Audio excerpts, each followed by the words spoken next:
Hello, on the screen is a summary of what I will go over in this video. Make sure to watch to the end so you don't miss anything. Step 1. First, you'll want to check your PC requirements.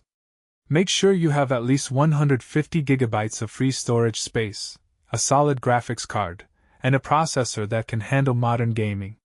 Your internet connection should be stable since you'll be downloading a large file. Step 2. Head over to the official EA Sports website or your preferred gaming platform like Steam or Epic Games Store.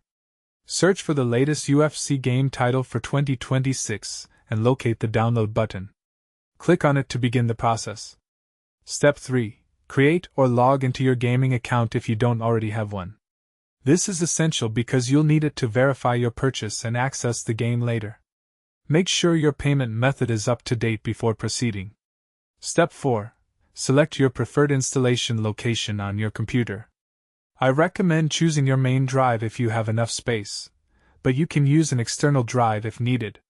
Just keep in mind that external drives may affect loading times slightly. Step 5. Start the download and let it run completely. Depending on your internet speed, this could take a few hours.